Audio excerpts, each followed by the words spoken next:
Yeah. Yeah. Is that as big as it is? Yeah. That's it? Time. Okay, we'll play in the opener now. 10 seconds. Coming straight to Cliff. 5, 4, 3, 2. Hey guys, welcome to the very first live episode of the Dr. Cliff Show. I am Dr. Cliff, and I'm super excited to introduce you to my new co-host. Hey everybody, my name is Dr. Rachael Cook. I'm also an audiologist at Applied Hearing Solutions. Super excited to have everyone here for the very first episode. It's been a long time coming, so we're excited to jump in. Absolutely. With that, I'll ask you the very first question of why did you start this in the first place? Yeah, that's a good question. So, as you know, and as a lot of you may know, is that I started the Dr. Cliff AUD YouTube channel about 5 years ago. I've been putting out really structured videos, educational content for individuals with hearing loss to learn more about their hearing loss and their hearing loss treatment options. And I've progressed it over the course of the last 5 years, doing some more short form type content and all of that. But I really wanted to create a long form show that people could watch while they're driving to work or things like that, but really have it be more of like a laid back, we're live, so, being able to just kind of go back and forth with another human being is actually very rewarding, right, instead of just talking to a camera. So this is really fun for me to be able to kind of continue to share the message in this different format than what I've done before. Right. Well, we're super excited. I know I'm super excited. Like I said, it's been a long time coming, and we're here in the studio today, and hopefully everyone likes it because we've been working really hard on it. So, absolutely. I'm going to walk us through kind of the lineup for today's show since it is our first one. Today's going to be pretty foundational in that aspect. We're going to be reviewing what is an audiologist. We're going to talk about different educational requirements for that, kind of both of our backgrounds in audiology, the difference between ENT, audiologist, and a hearing instrument specialist. We'll also be doing a HearingUp spotlight for our very first HearingUp provider, Dr. Dawn Heiman, so she'll be on about halfway through. And then we'll talk about when to see an audiologist or why you would go see an audiologist, so scope of practice and all the different specialties within audiology. And then we'll wrap up with questions from the viewers, so please do not forget to leave questions on YouTube Live or Facebook Live. Chime in at any moment. What do you want to know? Let us know. Yeah, we have people monitoring that, so just make sure that you ask your questions and make sure that they're seen. We do this kind of towards the end of the segment today, but I'm sure that there'll be questions that pop up along the way for you guys. Make sure that you ask those questions. And again, we are live here. So when you ask the question, it's literally going to be going up live, and then we're going to be filtering through those. The best questions get on the show. Right. And and the fun thing is that, we're on a bunch of different platforms. We're on WTSMTV.com. We're on Facebook Live. We're on YouTube Live. And then we're going to be on podcast as well. So wherever you guys listen to your podcast, make sure that you go and find us on there. But keep in mind that the show is done live. And so after the show is over, that's when we will take them and actually put them on to a podcast platform. Right. Yep. Awesome. Okay, well, go ahead and let them know about our very first sponsor. That's right. So one of the ways that we're going to be able to make this show happen, and the way that we can prevent it from being just a bunch of commercial spots that are interrupting the show the whole time, we're going to be plugging a few sponsors inside of our show. Now, the sponsors have been gracious enough to basically help us actually do this show, and if it wasn't for the sponsors, this show would not be possible with the production value of what we've got going on here. And now you can see all of our sponsors up here, but the first one I want to talk about today is Resound. Now, you may have heard about this already, but Resound just announced the release of their new Resound Omnia hearing aid like yesterday, and I'm still finishing up my review of the Resound Omnia hearing aid, but the thing that's important about this device is that it addresses the #1 hearing challenge that most individuals have who have hearing loss, and that is hearing and background noise. So what they've specifically focused on with this hearing aid is to try to cut through the background noise to give you better speech understanding. And they actually have some data that shows that they get up to 150% better speech understanding with the Resound Omnia hearing aid. And I know that this is for the audio nerds out there, but a signal-to-noise ratio improvement of 4.3 decibels, which in our world is absolutely massive. Yeah. And I had a chance to actually wear these hearing aids while I was at a conference this last week, and I switched it into front focus mode, and it knocked out that background noise to help me hear substantially better. So keep an an eye out for my review video. I will likely be posting that tomorrow morning, so if you're watching this live time right now, when you wake up in the morning, it'll probably be there for you to watch. We actually just selected these devices for a patient that we saw today in the clinic, so that was really cool. Yeah. That was really cool. They'll be available through your audiologist on August 25th, so not available to order just yet, but we will be anxiously awaiting. You'll have to wait patiently. You got another week, right? Exactly, another week. Okay, well with that, we're going to jump straight into our first segment here on what is an audiologist. So take it away. Let us know what you're. Yeah, so I mean, if you're watching my channel, you might already know what an audiologist is, but for a lot of individuals, I mean, right? By this point. Right? But an audiologist is someone who usually specializes in hearing loss and balance disorders. And when you start looking at what the educational requirements are for it, you typically go through your 4-year undergraduate university, and most individuals get into it from a perspective of, communication disorders and sciences and things like that. I did not. We'll get into that here in a minute. Yes. But after you're done with that 4-year undergraduate degree, you end up going to graduate school. And this is a clinical doctorate. It's not going to medical school, but there's a very specific course track that you go through. It's either 3 or 4 years, depending on the program that you go through. Most of them are 4 years, right. But you go through your first 3 years of that graduate program doing your didactic coursework, and then you go and do a bunch of different clinical rotations in a variety of different settings to give you kind of experience in all different aspects of audiology. And then for your 4th year, we call it an externship. You can think of it kind of like a residency to some degree, but you get done with your coursework, you end up going into a clinic that you work at for an entire year. We have an extern at our clinic, yes, we do. and that's great. going fantastic. In fact, we have another audiologist in our clinic right now who did her externship in our clinic, Dr. Leslie Balderas as well. And once you get done with your externship, you actually graduate and you become a doctor of audiology. Right, sure enough.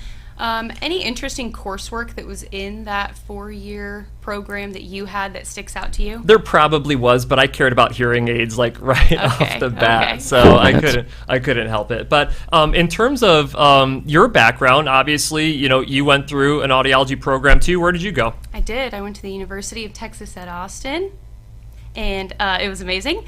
And after that, I did my 4th year residency at the Austin VA. So I was working at Veterans Affairs. That was an amazing experience. I had phenomenal preceptors there, and it was just overall a great experience. Then I did a year at an ENT practice here locally, and now I'm at Applied Hearing Solutions. Absolutely. I just remember going through my coursework at University of Illinois at Urbana-Champaign. Had to drive like hours to get to clinical rotations because we're out in the middle of cornfields. Hopefully your experience was a little bit better than that. No, 15 minutes. Yeah, it was really nice, really nice. That's really nice. But, I did my externship out here in the Phoenix area working at a neuro-otologist office, so I got to see a lot of crazy different types of hearing losses, and it helped me be able to better fit individuals with complicated cases of hearing loss, which is a lot of what you had to deal with too, working at an ENT clinic as well. A whole lot of that. Absolutely. Quite a few medically complex patients on there. So what is really the difference then between, a lot of people ask this question, an audiologist, a hearing instrument specialist, an ear, nose, and throat physician, an otologist? Can you kind of give them some kind of background on that? Absolutely. I do think it's kind of confusing, right? So let's start first with an ENT. So an ENT, otherwise known as an otolaryngologist, that's going to be a physician that specializes in ear-related disorders. Also, nose and throat-related disorders as well, but a lot of the ear stuff. So in that aspect, they're going to be the ones that are going to be prescribing medications. They're going to be the ones that are completing surgeries. They're really working on the physical correction of hearing loss in terms of chronic ear infections and different kind of disorders like mastoiditis and things like that come up. So they're going to be the ones that are really handling the physical component of a hearing loss. Audiologists are going to be handling more of the hearing side of a hearing loss. So less about correcting the physical structure and much more about either amplifying to help that hearing loss, diagnosing and treating different hearing losses as well. in addition to that, they do a bunch of other things, which we'll jump into in the next segment about scope of practice, but things like balance disorders, sound sensitivity disorders, and things like that. For sure. And then a hearing instrument specialist, they are allowed to dispense hearing aid technology, and the educational requirements for that are it's just a shorter certification to get there. Yeah, absolutely. And, 1 minute. all of them play an important role in this when it comes to treating hearing loss. I mean, but when you really look at it, it's about 90 to 95% of cases of actual hearing loss are in the scope of practice of an audiologist, a doctor of audiology. So while you may initially go to your primary care physician or initially go to an ENT, chances are is that you're always going to end up finding your way back to an audiologist to address whatever hearing loss concerns that you have. Right. So often I saw patients at the ENT practice where they came in to see ENT because their physician referred them. They get sent over to me. We realize that there's a treatable, aidable hearing loss there, and they continue their care onward with me at that point. Exactly. Right? I mean, it's almost like they never see the ENT again after that, unless they have some kind of medical issue or something along those lines. The ENT most of the time went, all right, and you will be seeing her from here on out. So, right, exactly. For the most part, most audiologists can diagnose and treat a large majority of hearing losses. Absolutely. And there are a bunch of different types of them out there. Again, in future weeks, we will get into the different types of hearing loss to help you guys understand your hearing loss a little bit better. Absolutely. And so I think it's time for our next sponsor, before we get to our HearingUp provider spotlight. So who do we got next? That it is. Next one we've got up is a brand called Eosera. They have an entire line of ear care products, essentially. So the one that we're going to be talking about today is specifically for ear wax, but they also have products for ear pain, itchiness of the ears, and even ear irrigation kits. So today we're going to be talking about Earwax MD. This is what we use in the office all the time. We've got tricky earwax removals. Earwax MD is clinically proven to remove that or dissolve that earwax in as little as 15 minutes. It's an innovative and patented formula that's super easy to use, and it gives you the ability to clean your ears out at home. Of course, we always recommend seeing a professional if you can, but sometimes it helps us out if you can kind of loosen some of that stuff up before you come in. Before we try to take that out. So you can find their whole line of products at CVS, at Walmart, at Walgreens, and at most national retailers. You can also visit their website. That's at www.eosera.com. That's spelled EOSERA.com. And they actually supplied us with a promo code. Look at that. Yeah. So if you use the promo code CLIFF20, you can get 20% off your entire purchase of their product line. That's awesome. Very generous of them. Yeah. And like I said, we use this in our clinic. It is extremely helpful to break down those impactions that just for sure we don't stand a chance. I've tested pretty much everything that you can use possible to soften earwax, and in my opinion, this is the best. Yeah. Perfect. Okay. Well, now I need you to introduce something that you just announced pretty recently. And talk to us about HearingUp. Yeah, and you guys actually might see it here on my laptop. HearingUp. So I started this network of hearing care professionals about 2.5 years ago. And the whole point of this network of hearing care professionals was to find audiologists and hearing instrument specialists who focused on providing best practice care. And so we'll have to do multiple segments of what best practice care is, but when it comes down to optimizing your performance with hearing aids, finding a hearing care professional who follows best practices is the absolute best way to do it. And so I have these providers go through an entire vetting process. All of them are 100% committed to following these best practice protocols inside of their clinics. And so, it really just made sense because I was getting inundated with so many emails and phone calls from people all over the world, really, who were asking, where can I go in my local area to find someone who does all the things that you talk about on your YouTube channel? And this was the best way that I figured out how to do it, is to actually vet these providers and then tell the whole world, like, hey, if you have hearing loss and you want to treat your hearing loss, if you want it done well, go to a HearingUp provider. And so what we decided to do then was to take just a short segment of time in our podcast to kind of introduce you to these providers, right? Because you have incredible providers that are within your network, and we want viewers to be able to connect with those people that are in their area. Absolutely. Right? So with that, I am extremely grateful and thankful to be able to introduce our very first Hearing Up Spotlight provider, who is Dr. Dawn Heiman. Dr. Heiman is an audiologist. She is also the president-elect of the Academy of Doctors of Audiology. She's an adjunct professor at Rush University and the CEO and founder of Entre Audiology, which is an online educational space for audiologists. She's been practicing audiology for 23 years and is a very passionate provider of best practice care. She currently practices audiology at Advanced Audiology Consultants. That's in Oak Brook, Illinois. And we are so happy to introduce you all to Dr. Heiman. Hey, Dawn. Hi. How are you? Okay, I'm not getting audio I'm not from either. Dawn, Hang and on, my Dawn. lip reading skills aren't necessarily the best in the world. But you can How hear about us now? apparently. Yes. Oh, I'm getting Oh. some of you now. Yeah. Awesome. Well, hey, thanks for joining us. Absolutely. Thank you for having me. So we just kind of introduced you there, a really nice long intro. We were talking about it beforehand, and you actually have more experience than all of the providers in my clinic combined, which is fantastic. But kind of tell us about your journey to becoming an audiologist. So, I'm your typical audiologist. I wanted to help people. And what I did was I started out with wanting to help children because it is the best thing that we could ever do, right? And so 9 years of my career, I actually worked with children, and there are very strict protocols with treating children. Real ear measurement is required. Working with a team is required. And the commute into the city, though, in Philadelphia was a struggle, so I ended up starting my own practice and succumbed to the fact that I would have to see adults. And then the pediatricians found out that I was in the area, so I got to see half kids and half adults. But in that practice, I came to rekindle my love with just people in general and knowing that we're all big kids. And I never changed my protocols, though, including following through with rehab with the adults and making certain that they are treated as if, something, our hearing, one of our 5 basic senses, has changed, and they need all the attention in the world.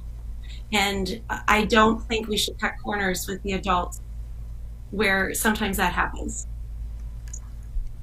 It absolutely does. I love what you said about that there, about we're all just big kids. That's something that I'm definitely gonna take with me on that, because it's so true. So tell us a little bit more about your practice. So my practice now, my second practice, is in the western suburbs of Chicago.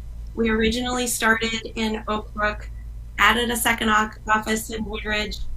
With COVID, we shut down the Oak Brook office, and now we're moving back to Oak Brook. We're still in the western suburbs, and we tailor it to those who mainly need the most attention, if that makes sense. Like I see a lot of second opinions. I correct a lot of people's work. We have always been hands down, making certain that everyone gets their measurement. We make sure that we verify everything. We're doing speech and noise testing. And I also do auditory processing evaluations and auditory training therapy with those who maybe have normal hearing, maybe they don't, but if they're struggling, I'm helping them. That's awesome. I think the way that you and I practice, and the way that we practice all together here, is very similar. And as you know, obviously, I'm pretty much well known around for being all about best practices. So tell me a little bit about, like, you decided to join the HearingUp network, likely because the message that we're putting out there about high quality care is something that resonated with you. So talk to me about best practices and you and your clinic here a little bit. So like I said, I was already doing it. What was frustrating for me was that people would come to me and say, I wish I found you 5 years ago. Yeah. And it really rang true with me, Cliff, with you being able to reach those that were in need and tell them, look, I have a place for you. And I'm like, well, that just makes sense for me to be, basically the HearingUp network is a directory for finding providers that are going to do good care. Right. Yeah, I mean, it's a really easy thing when it's like, okay, well, I'm doing all of these things anyway because patients deserve that. And like you said, I mean, there's a lot of corners that are being cut out there in the industry. And sometimes it's not even the provider's fault, right? They just don't have time to spend with their patients based on how whatever clinic they work at is set up. And so it's hard to kind of, say anything bad about the providers necessarily, but, there's a lot of people out there who are struggling to hear. And, we get this, message of over-the-counter hearing aids coming out, which I am a supporter of, and we'll talk about that likely next week. Yep. But there's people out there that's not going to work for, and even if they think it is, it for some of them it won't. And so those individuals, they need a higher quality of care if they're actually going to achieve their highest level of outcome. Absolutely. There are some businesses, clinics that are so busy just helping with the surgical treatments, and people might be referred there and they've had their hearing evaluated, but it's not their fault, but that clinic didn't have enough time to spend with them, to spend the extra time that they needed, where our clinic is tailored towards just taking the extra time.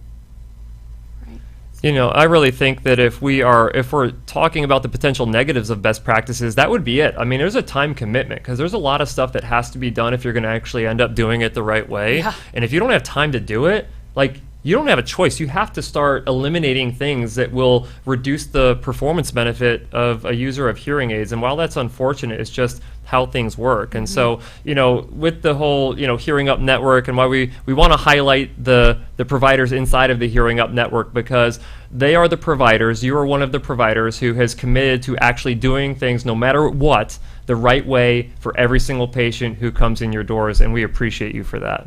We definitely do. So, Dr. Heiman, please tell any listeners or viewers where they can find you. Where they can find me? Well, I am Hearing Dr. Dawn on Instagram, and we also have a podcast that is called the Hearing Wellness Journey Podcast. It is stories of people who have hearing loss. It's not always perfect. But it's sometimes nice to commiserate with others, and there are helpful tips and tricks that are there as well. You can go to the hearingwellnessjourney.com and find the podcast.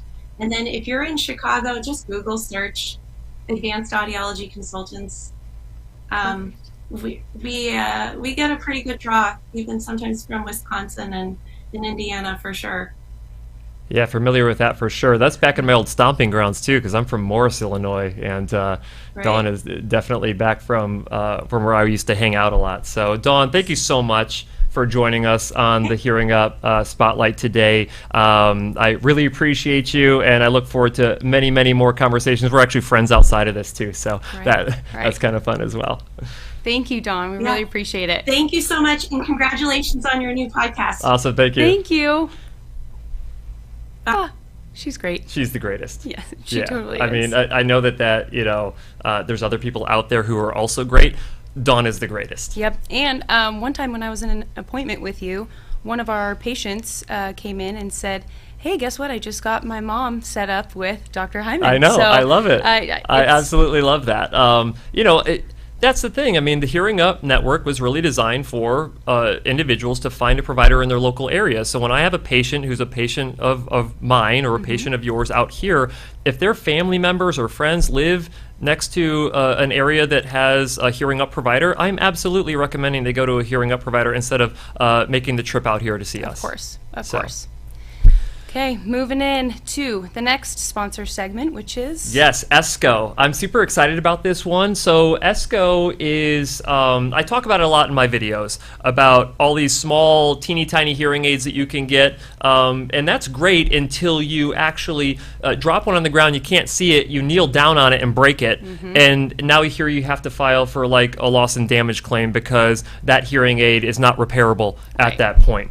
And so ESCO, basically, it allows the situation where if you use your loss and damage insurance, they have a product that you can reinsure your devices through ESCO to where if you lose them again, that cost does not come out of your pocket for having to buy a whole new hearing aid. Because in case you're not aware, you only get one time loss and damage insurance coverage on your devices. And if you lose it, or if you use it, that is it. You don't get to get it back again. So ESCO gives you a way to where if you were to actually lose your hearing aid and have to file your loss and damage or damage it beyond repair, you can actually reinsure it. So then if you lose it or damage it again, you get them to replace your hearing device for you. Right. And this works hand in hand with your hearing care professional as well. And so these types of accidents, they don't happen when you're expecting them to happen. They happen when you don't expect them to happen, right? Yeah. And so, protect yourself. It's always a good idea. Now, while I do suggest that you register your hearing devices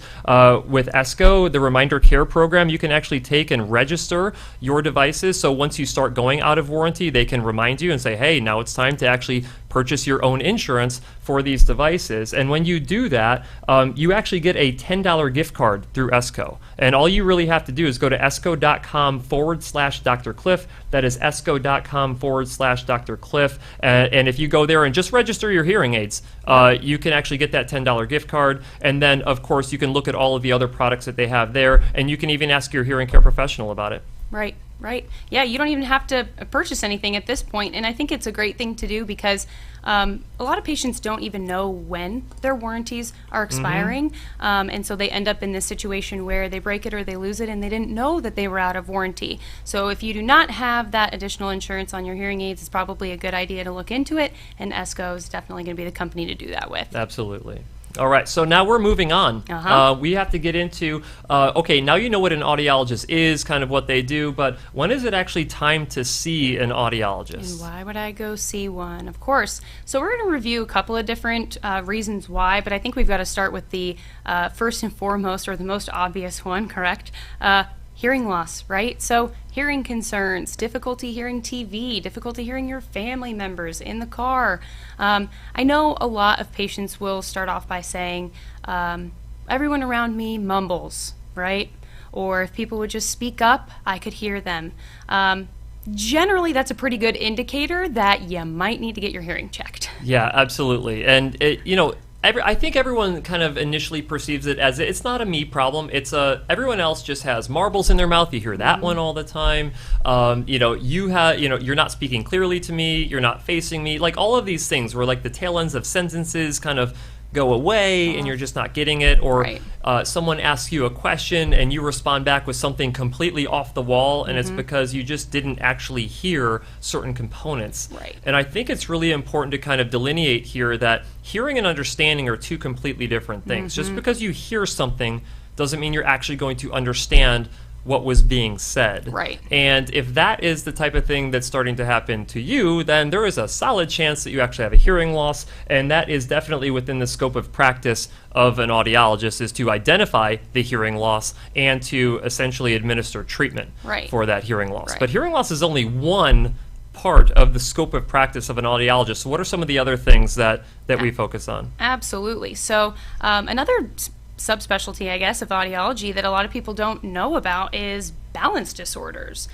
So completing these balance disorder tests and kind of determining what may be causing an issue with your balance, whether that's general dizziness, whether that's vertigo, whether it's more of a sudden condition, or whether it's something chronic that you've been dealing with for years. Very generally, the first thing, if you go to see an ENT for that, the first thing they're going to do is go, okay, we need you to go see our audiologist. That's because several balance conditions can pop up on a hearing test, and we can actually start to identify and figure out what balance condition is occurring based on different configurations on the audiogram or on the hearing test results. Yeah, it's always funny when someone asks, like, wait, why do I have to get a hearing test if I have dizziness issues? Yeah, I had to explain that every day. I felt like, because they're like, I'm not here for that though. And I was like, but in a way, you are. Right. I mean, when you look at, and we may not be fully aware of the anatomy here, whoever's watching and listening to this podcast, but the hearing organ and vestibular organs are like connected together.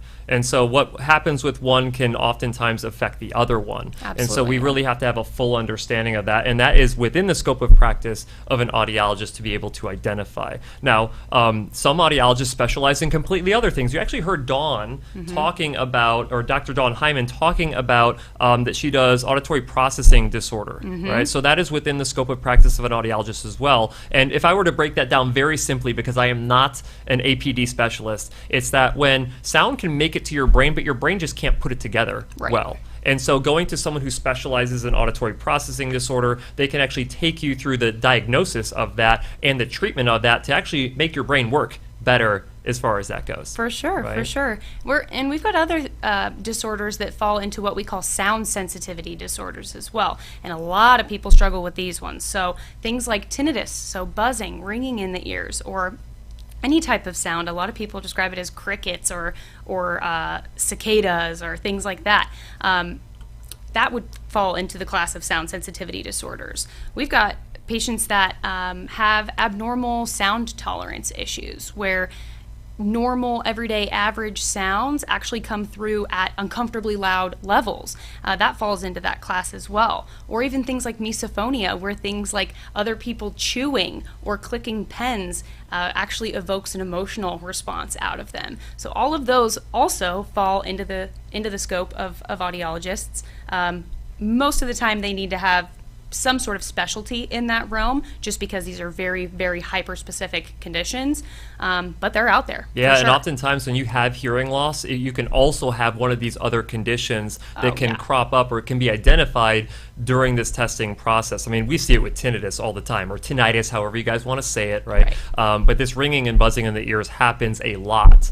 And that's something, just because we specialize mostly in hearing loss and tinnitus at our clinic, that's the stuff that we see the most of. But you can really get into some off-the-wall specialty areas like intraoperative monitoring, where you actually have an audiologist going into an operating room with a surgeon who is doing some kind of brain surgery or something like that, and actually monitoring brain waves of that individual. Like, an audiologist is the specialist who focuses on that too. So things that you wouldn't even think about, you know?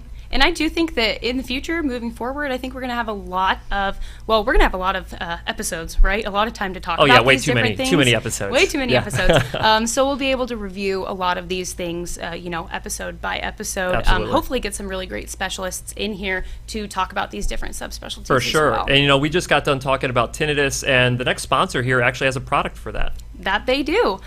So it's actually a product that I use myself and use at home every single night. And if you have tinnitus, you already know that tinnitus can very greatly impact the quality of your life, particularly the quality of your sleep, because the volume of your tinnitus might get louder in those quieter environments. So a lot of today's hearing aids incorporate sound generators within them to try to alleviate some of that. But a lot of people don't wear their hearing aids to bed, right? So then the question is, what do I do? So that's where Sound Oasis sound machines come in. So Sound Oasis is the world leader in sound therapy systems used to treat tinnitus. They offer a wide assortment of different types of sounds, natural sounds, synthetic sounds, things to try to help your brain kind of focus in on those more soothing sounds while blocking out some of that tinnitus perception. Their Sound Oasis machines are recommended by audiologists all over the world, and they actually are contracted with the VA as well. And that's how I found out about Sound Oasis initially, was during my externship year. They set me up with a little sound speaker, actually this one right here. I was actually surprised with how small it is. I know, mean, that right? is. I mean, it is. You can just a travel little- with that. You can have it at home. It's rechargeable, It's so not you big can- and ugly like a lot of them are. No, That's perfect. It's perfect. And I absolutely love it. And like I said, I use it every single night, and I recommend it to patients all the time. So if you are interested in getting one of these on your own, they also have a very wide product line, so we will definitely be reviewing more of these products episode by episode. But you can visit soundoasis.com, and they were also nice enough to supply us with a promo code for listeners and viewers. So you can use the promo code SLEEP, and that will get you a 20% discount on any of the Sound Oasis products. Sign me up for that. Yep. I want to get one of those. Awesome. Perfect. Well, with that, we are moving on to our final segment here, where we are going to be taking some questions from the audience. All right, looking forward to this. And this is one of the main reasons why I wanted to start this show, is so we could actually get some insight as to the questions that individuals with hearing loss are actually having on a daily basis, that they're having struggles in actually getting answered. So Right. Let's see what we got. Okay. First question up there says, I already know I have hearing loss. What is an audiologist going to tell me that I don't already know? Yeah, I mean, just understanding that you have hearing loss is just the first step. There are so many different nuances and specifics when it comes to hearing loss in and of itself that an audiologist would be able to inform you about. And so even if you think like, oh, I just need hearing aids, I just need to increase the amplification of sounds, it is much, much more deep than that. Yeah. And so an audiologist is going to be able to take you through a full battery of testing. Things that you're not even thinking about, I guarantee it, will end up coming up in that particular test that they can counsel you on. We had a specific one today, and I'm just going to elaborate on this a little bit. Individual comes in, they have trouble in background noise, brought in audiograms from other places that they had gone to get a hearing test from, and there was no speech and noise test. And so they're wanting to know if they can actually hear better in background noise. And I'm like, well, I don't know until I actually know what your result of this particular test would be. Fortunately, she ended up having a good score on that test, which indicates to me that we don't need to take the step of going with assistive listening devices and all of that, that we can actually do it with hearing aids. But there's actually data out there that shows that your performance in background noise will improve with hearing aids set up a particular way. Right. So, that particular way is by following best practices and performing real ear measurements. So there's a lot of little things when it comes down to it, from things that your audiologist can fill you in on. Yeah, goes beyond just the hearing test portion of things, right? Hearing loss is just one component of it. There's a bunch of other components to it too, things like cognition and working memory, and I mean, I could go on and on and on, but there's a lot of things that an audiologist can fill you in on with that. Well, we had the other concern today where there was an asymmetrical hearing loss, where one ear was better than the other. Now we're starting to wonder, okay, is there an acoustic neuroma in play here, like a tumor growing on the auditory nerve, or is there not? Could it be something else? Well, you need to actually get tested to identify these different things about your hearing to make sure that that you get treated the right way, or that you get referred to the right medical professional to address these concerns. Yeah, that sometimes there are referrals that are definitely needed, and that can come from having just a hearing test done. Because if you'll recall in that appointment as well, she had the perception that her ears were identical. Exactly. She said, no, I can't pick which one's better or which one's worse. And then when we looked at the test, they were very different, right? And big surprise, that means that the programming of the hearing aids have to be completely different between the ears. Right. All right, another question here. That was a great question, by the way. So what is the difference between an audiologist and an ENT? This is from Barbara out here in Arizona. Now, you worked at an ENT clinic, so you're very qualified to be able to answer this question. I did. Okay, well, we touched on it a little bit in the beginning, but depending on when you popped in, maybe you weren't there for that part. So an audiologist and an ENT. To me, an ENT is really focusing on the physical aspects of a hearing loss, more of the medical side of a hearing loss in terms of, do you need a prescription? Do you need a medication? Do you need some sort of surgical intervention? How can we get the anatomy back and working the way that it needs to be? Some ENT physicians also go a step further, and they might be the ones to do a bone-anchored hearing aid surgery or cochlear implant surgery when there's a hearing treatment that's needed that is a surgical treatment.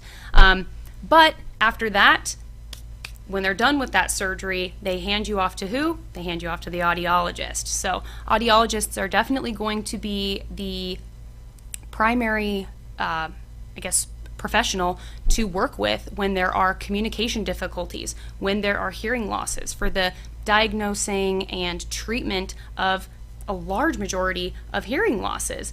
Sometimes too, ENTs will say, we can probably fix this, but maybe they don't want to do surgery because of other comorbidities or other health conditions that are going on. And so in that moment they say, okay, we don't really want to do surgery. Guess what? You can get fit with hearing aids for that, right? So sometimes they'll do an intervention if it's needed and if they can, but if they can't, then they'll be seen by an audiologist. And a large majority of patients have hearing loss that is sensory neural in nature, which we'll go into in future episodes. But that's something that can't be corrected by medication, and it can't be corrected by surgery, and it has to be treated with hearing aids. Absolutely. So. You know, and I always like to say that there's a higher likelihood of you inviting your audiologist to your wedding than your ENT, because you spend an immense amount of time with your audiologist compared to your ENT. Yeah, I feel like by the end of treatment, I am just such good friends with all of my patients, because we spend hours and hours and hours, you know, together and learning about them and about their lives. So absolutely. That was a fantastic question as well. Great question. All right, I think we got another one here. Oh. Okay, so will hearing aids really help me, or will it just be a lot of noise? Well, I have to say that it really depends on how those hearing aids are fit and programmed. Totally. There are different hearing aids out there that are better than others when you really think about it. I mean, we just got done talking about Resound and their product, about how it's specifically designed to try to reduce background noise as much as possible to increase speech intelligibility. But you don't even get that benefit unless you have a hearing care professional who's actually going to follow, guess what? Best practices when fitting you with those devices. I don't know how many patients that we see on a weekly basis that come in and they have hearing aids already, and they're good hearing aids. Yep. But they're like, I just cannot function in a background noise environment. And so what do we have to do? Well, we have to do a whole variety of different things from a testing standpoint. We do a lot of digging. Right, checking out the diagnostics of the hearing aids, and then we have to go and actually do a verification measure of the hearing aids while they're wearing them to determine how these hearing aids have been set up and why are they not getting the benefit that they were expecting from a hearing aid perspective. And it's one of a couple of things. The first one is that they potentially might not even have the capability of having an extreme amount of success with hearing aids, and they might need to go and get a consultation for a cochlear implant. Right. It could be that the hearing aids are malfunctioning, and that's the reason why the hearing aids. Because when you start looking at percentages of hearing care professionals who do test box measures to evaluate the diagnostics of a hearing aid, we're talking probably less than 20% do that, right? I think that's pretty gracious. Yeah, and that's probably pretty so, gracious, right? Yeah. You probably have less than 20% that even own the equipment, let alone use it, right? Yeah. And then once you confirm that the hearing aid is actually functioning properly, now we have to check the programming. And 9.9 times out of 10, if they're struggling with their hearing aids, is because the hearing aids are not actually programmed correctly to their prescription. If you over amplify sounds in certain frequency ranges that you do not need more of, you are going to increase your background noise perception. However, if you program a hearing aid properly throughout the entire frequency spectrum of your hearing loss, then it typically results in a better outcome. Right. I think if you are in hearing aids currently and you feel like the only thing that they're providing you is a bunch of background noise, something's wrong, right? These hearing aids really should be helping you out in a variety of situations, and it's extremely important from a patient standpoint. You know, make sure you're following up with your audiologist. We don't necessarily know what we don't know, and that's why it's very important that we have a very structured follow-up process where we see patients over and over and over to ensure that things are going well. But we had a patient a couple days ago who told us point blank, I went in once and they couldn't get it right, and that was it. They've sat in a drawer since then. Right. And that's a very, very expensive nightstand decoration. So that's for sure. Yeah. So if they are only doing a bunch of background noise, you know, follow up, right? Go back in and at least find a professional that's going to be willing to really make sure that those hearing aids are programmed the way that they need to be. And that's the thing. You really should understand from a self-advocacy perspective, you should know what's going on with your hearing treatment. Your hearing care professional should be explaining everything that's happening while they're doing it, so you have a concept of what they're trying to accomplish. And I tell this patients all the time, you will be a better hearing aid user if you actually understand what we're trying to do with the hearing aid. Absolutely. For sure. Awesome. Well, this has been fun so far. I cannot believe we've been talking for nearly 45 minutes. I know. At this point. You know, there's a couple of things here is that, first off, we really thank you for joining us on our inaugural episode here. But if you're not aware yet, you will be able to find this on wherever you listen to podcasts. We're on WTSMTV.com, airing live there. We're on YouTube Live. We're on Facebook Live, which is, chances are, that's probably where one of those stations is where you're watching us right now. You may have noticed that we have these little coffee mugs here on the table. We do want to give a giveaway because people were asking about these coffee mugs. So we do want to give a giveaway, but you have to make sure that you like and subscribe to the channel, make sure that you share this, and leave a comment in the comment section to make sure that we'll go through there and actually find someone to randomly give away the camera or the give away the mug to. So Right. thank you so much for joining us. Thank you. Of course, It's been of great course. having you Thanks, on. everyone, and we'll see you all next week, 4 p.m. Be there or be square.